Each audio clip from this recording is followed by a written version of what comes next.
It's a 6-month update. Welcome back to the channel, guys. My name is Amit, and in today's video, we're going to talk about the 6-month update of the hair transplant that I got from Turkey. Now, if you've already been following this channel, you know that I didn't go for one, but 2 hair transplants all the way in Istanbul, Turkey. The first time I got it done, I went to Vera Clinic and I got 6,100 grafts extracted from my donor area and placed onto my hairline and my mid-scalp. And then I went back again to Vera Clinic and got 4,000 grafts extracted this time and placed onto my crown. I couldn't do my entire head the first time that I went because I had an extensive amount of hair loss, which was basically no hair at my hairline, mid scalp, or crown. I was a Norwood 6, so it was pretty severe, and the clinic actually recommended me to come back again the following year to get the crown done. Now, if you do the math, that's 10,000 grafts extracted and placed on my scalp. To be honest, I know that sounds like a lot, but my donor area has held up pretty well since then, and I can't really complain too much because I have a lot of hair on my head now. So I'm pretty happy how it's gone so far. Now, if you're new to the channel and like content like this, I post a lot about a hair transplant on this channel. I talk about my monthly updates, my daily routines, a lot of tips throughout my entire journey as well. If things like that interest you, definitely do consider liking this video and subscribing to the channel. It really helps out a lot. It helps me help you as well. Not only do I post on YouTube, but I've decided to take the plunge and try out TikTok. Yeah, I know. Honestly, I thought it'd be a cool way to reach out to more people and hopefully get the word out about my hair transplant and inspire other people as well. Because I've seen my community grow so much on YouTube that I'm hoping to reach out to more people on TikTok. I'm still pretty new. If you use TikTok and want to follow me, go ahead. I'll leave my channel down in the description below, but I post a little more frequently over there to just talk about my hair transplant or post little updates throughout the week whenever I can. So consider following me there as well if you haven't already. I'm probably not going to be doing any dances, so I'm just saying that right now. I hope not.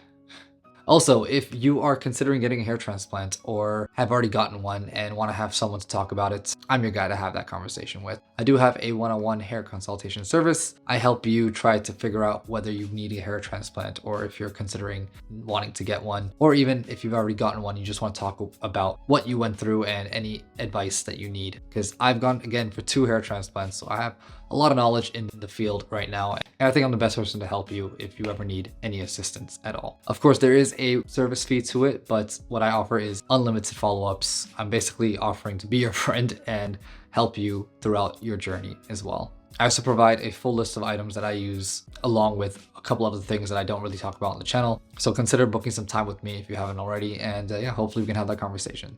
All right, so now let's talk about the updates. So it's been a good 6 months now, and honestly, I am very happy with how it's turned out. I'm not gonna lie, the first 4 months of my hair transplant journey the second time was a little concerning because not much hair was growing, and what they do say is that the crown takes much longer than the hairline and mid-scalp. I was prepared for that, but I think mentally when I was looking at my hair not growing, it was a little concerning.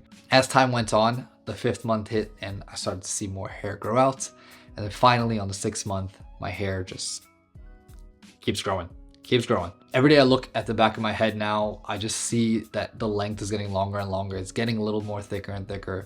It's not as thick as I want it to be right now, of course, but I think over time it's going to happen. I just have to trust that process and just wait for it, pretty much. Also, just before posting this video, I also got a haircut last week. And before that, if you look at how my hair looks, it was growing so much and growing so thick, and I was really happy with even how it looked. I was really sad to actually go cut it, but I knew I had to just to look a little more cleaner and neater, especially with meeting so many friends and family. So I just wanted to look a little more decent. But yeah, you can see how much of hair I used to have, and it just gives me more confidence that even if I were to let my hair grow out, it would still grow pretty well. So again, this hair transplant has worked wonders already, not just for the first time, but the second time as well, because I can start seeing a lot more coverage on the back. All right, so let us go straight into 360 view of the hairline, the mid-scalp, the crown, as well as the donor area, and see how it's all looking. Welcome back to looking at my beautiful face once again, but let's focus on the hairline instead. It's gotten even thicker from last time thanks to the additional grafts I added.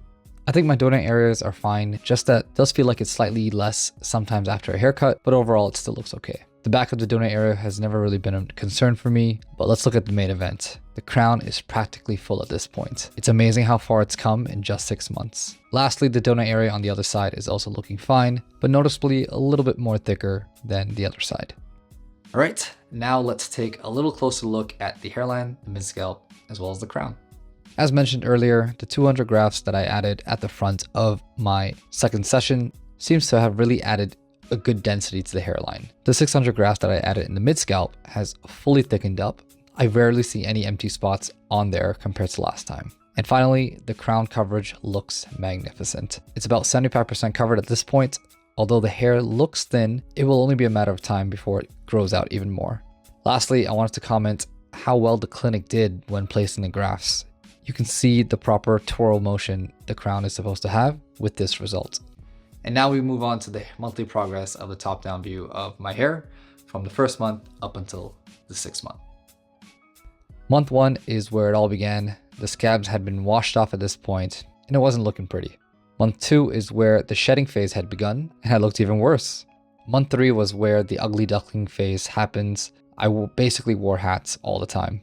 Month 4, my hairline and mid-scalp mostly grew back, but the crown growth was still super slow, and it was making me lose a little confidence about the whole transplant. But then on month 5, there was a sudden amount of growth on the crown, which made me be a little more hopeful. And finally today, where it is month 6, I'm starting to gain all that confidence back, mainly because of how much it's grown over this last month. So a couple aftercare updates. Usually I kind of say I'm using the same thing over and over again, but to be honest, this time around I've done a few different things. First up is the Finasteride.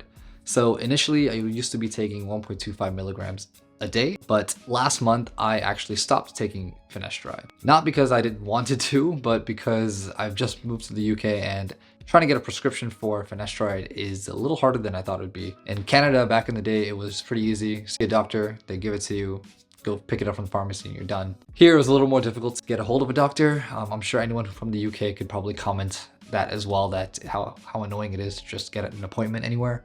But it was it took some time, but finally I got a prescription for it. But I decided that after seeing for a month of not using Finasteride, my hair was still pretty full and thick.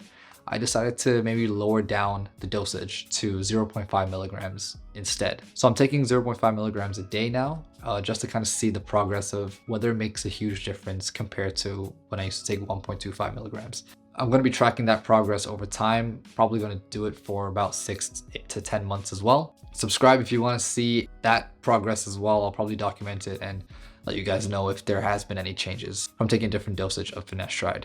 Moving on is the Minoxidil that I use. I'm still using Growplex. I've actually been using it now for about a year and I've had no regrets using them. I'm still really happy using that particular brand because it doesn't cause any scalp irritation for me, no redness, no nothing. It has been a great blend to be able to massage my hair with the Minoxidil, and I've seen hair growth from it. I've seen my hair be thicker, so no complaints there. It also comes with the Dermarolling, which I also use.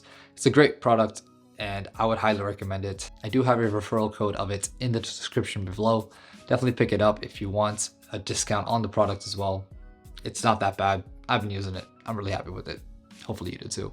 The next thing I want to talk about is the hair oils that I use. Usually I'd be using the GF Serum. I love that product because it feels to me that it's been the most substantial and I've seen hair growth from it as well, but unfortunately that has finished for me, so I am going to switch over to Rosemary Oil now and kind of monitor how that works as well. I've used it before, but I wanted to give more commitment to that and kind of see if that on its own would work as well. So I've started to use this in the mornings and at least 2 to 3 times a week. It has all the natural ingredients to help hair growth, so I'm going to try it out and see how it goes. The next thing I take in the mornings is not just for my hair, but also for my body. And these are the vitamins that I take every morning without fail. To start off, I take biotin, some fish oil, magnesium, vitamin D, as well as B12. These are pretty essential for me. I've seen results taking it every day, and I'm very happy continuing to do so. The last thing on the routine is the shampoos and conditioners. So I haven't changed this at all. I've still been taking my Revita hair density shampoo and conditioner. These 2 products to me have been phenomenal because I've seen my hair look thicker than before.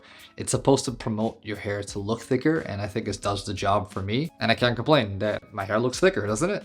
I feel like it does, yeah. I made a whole video about this. It's linked in the description below with some referral links as well. If you're interested, consider getting it because I think it's useful, hopefully to you too as well. I also have links to all the products that I currently use. I even have a video talking about what products I use. It's all on the channel. Consider checking them out. Oh, and lastly, hair fibers. I cannot forget about hair fibers. That's been part of my life since forever ago, and it's helped a lot, especially when I had so much more hair loss. I would use the fibers to cover up certain areas that needed to be covered up because of bald spots. If anyone's not sure about a hair transplant and wants to start out somehow covering some sort of area on your hair, try to use fibers. They're a great temporary solution to that. It'll help you cover up areas and you're able to go out without worrying that someone's staring at your thinning hair or any bald spots. It's brought a lot of confidence to me in the past, and I know for a fact that it would to you as well. Again, I have links to everything below. Check them out if you are interested. So it's already been 6 months since this hair transplant has happened, and I can't be more happy than I am today, to be honest. I never thought that I'd have this much hair on my crown in a long time, and I'm really happy about seeing that growth from how it was at the beginning up until how it is today. I can only expect more, and I really hope it will keep growing. But you know, if this was the final result at the end of the day, I'd still be pretty satisfied despite not having it fully covered. But again, it's just the early stages. I still have a ways to go. I have a whole year to go, to be honest, but you know, I'm still going to be posting all my updates along the way and updating you guys on what that transition period is and what that growth looks like. So I hope you guys stick around for that. I did make a video about my first hair transplant journey, of the start to finish of how the hair actually grows month by month. Check that video out if you haven't already. It really is very informative, and hopefully it motivates you if you're considering getting a hair transplant. You can actually see that a hair transplant does work, and you should definitely consider it if you haven't already. Lastly, like I said before, if you're not sure about a hair transplant, you can always talk to me as well. Drop me a message or book some time with me. We'll have a conversation and we can help you get through it. I've helped so many people already, and I'm really proud of that because I myself know what it's like to not have someone to talk to. So hopefully I can be that outlet for you as well. All right, so I think that's all I have for today. It's been a crazy journey so far. I'm really happy with how the hair is starting to grow, and I can't wait to see it in its full final form, to be honest. I have a lot more content planned and a lot more stuff coming out. But the problem is that I got a lot going on as well. For some of you that already know, I just did get engaged, so I've just been busy, full wedding planning mode at this point, but also I've got my day job and I've got YouTube. So there's a lot going on, but I'm trying to get everything out in time for you guys because I understand you guys also need that information as soon as you can get it. So please consider liking this video and subscribing to the channel. Helps the videos a lot. I'm trying to grow my community on YouTube, and as you can tell, I'm trying to grow on TikTok as well. So if you have TikTok, follow me there. Don't expect dances. I'm telling you, don't. It's just not gonna happen. If you follow my TikTok from YouTube, comment on the videos and let me know. That'd be cool. And I'll say hi. All right, I think I'm gonna wrap it up now. I will see you guys in the next video. Peace.